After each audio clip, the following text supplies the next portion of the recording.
प्रोत्साहन द्यायसाठी आपण तर या गोष्टीची सुरुवात म्हणजे आज आहे आणि पहिलं घरचं याच्यामध्ये आज बघितलं जाणार आहे असाच विषय नाही. ऍक्च्युली 5-6 वर्षापासूनच हे चालू केलेलं आहे आणि त्याच्या वेबसाईटचं लॉन्चिंग आहे ते कमर्शियली हे सक्सेसफुली होऊ शकते ते लक्षात आल्यानंतरही चालू केलं. सुरुवात केली मी थोडक्यात सांगतो की आमची BSER म्हणून संस्था आहे, प्लॅटफॉर्म रिसर्च अँड एज्युकेशन म्हणून संस्था आहे. त्याच्यामध्ये आम्ही बर्थ रेस्क्यू चालवतो, जखमी पक्ष्यांची शुश्रूषा करणे आम्ही चालवतो. त्याच्यामध्ये सचिनचा सहभाग होता. तर आम्ही त्याच्यावर आणि काही ते कार्यक्रम घेतो. त्याच्यामध्ये पक्ष्यांची गर्दी लोकांनी घरामध्ये लावावी की जे घराच्या वळसणीला जे पक्षी गर्दी करतात त्याचं वळसणीला राहिल्यामुळे अशा कृत्रिम घरामध्ये येतील असे एक अपेक्षा. आम्ही काय करायचं की भुट्ट्याचे बॉक्स घ्यायचे, त्याला गोल मारायचे, ते लावाय असं लोकांना सांगायचं. काही बांबूची आम्ही गर्दी करून द्यायची, 2 पेरामध्ये वरचे गंध भाग तोडून टाकायचे, गोप मारायचे, सांगायचं. पण आम्हाला अनुभव असा आला की लोक फार हौसेने लावते कारण दिसात ते चांगले होते. म्हणून मी मग तावामोडे गेलो, तावामोडे तिथे खेळीवर जातात तिथे गेलो. त्यांनी त्याच्यामध्ये फार इंटरेस्ट घेतला नाही ते काय करणार कारण नवीन प्रॉडक्ट आहे त्याच्यामध्ये फार इंटरेस्ट घेतला. मग मला आठवलं की तशी आहे. मग मी याच्याकडे आलो की मला एक चांगलं असं घरचं बनवून दे की लोकांनी लाखो रुपये खर्च करून बंगला बांधायला असतो आणि त्याला डेकोरेटिव्ह घेतावं, चिमणी तर आवडेल पण लोकांनाही आवडावं अशासाठी मला एक घरचं करून दे.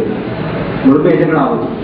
त्याने एक मॉडेल म्हणून मला जे घरचं करून दिलं की मला इतकं आवडलं, मी चिमणीला नंतर आवडू दे ते मला इतकं आवडलं की मी ते माझ्या घरात लावलं आणि अक्षरशः एक 20 मिनिटात पहिली चिमणी आहे.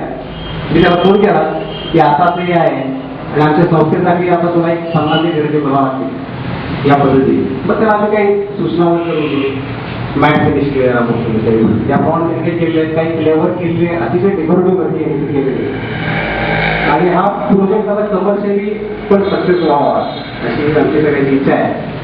कारण निसर्ग चळवळीमध्ये काम करणारा कार्यकर्ता जो आहे दोन्ही गोष्टी झाल्या पाहिजे. एक तर सेवाभाव त्याचा आहे आणि एका मुलं पुढे चालला पाहिजे. दोन्ही गोष्टी तिच्या व्यवस्थित सक्सेसफुली व्हाव्या इच्छा आहे. तसं ते आम्ही प्रोत्साहन द्यायला आपण सगळे चाललेलो. हा बर्ड रेस्क्यूच्या आमच्या कामामध्ये पण याचा सहभाग असतो. तर किती तो तळमळीने काम करतो. मला एक उदाहरण सांगतो की एक मुलीने एक स्टॉक म्हणजे करतो उंची झाला 3-3.5 फुटाची उंची असते. तर पंख फैलावला की जवळजवळ 3.5-4 फूट त्याचं पंख होतात. तो जर आपल्याला रेस्क्यूला आला तर तो ट्रायलसाठी पंख पडतो. तो त्याच्या घरात होता. त्याच्या घरात 2 खोले आहेत. बाहेर खोले 8x8ची आणि आतली खोले 6x8. त्याच्यामध्ये हा मुलीला स्टॉक खूप पाळतो, त्याचा सांभाळ करतो. ठीक आहे.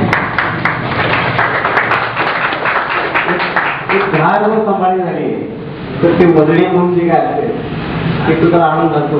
घरी काय फ्रीज नाही, त्यातलं उरलेलं उद्यासाठी ठेवायचं, त्याला घरभर वाचवा तरी सुद्धा हौसेने करतो. तर एका बाजूला नुसता हा कमर्शियल प्रोजेक्ट नाही, त्याच्यामध्ये कार्यकर्त्याची तळमळ पण आहे. ते दोन्ही गोष्टी चांगल्या पद्धतीने चालवलं पाहिजे. ते असेल तर आपण याला मदत केली पाहिजे. कमर्शियल सक्सेस वाटते. धन्यवाद.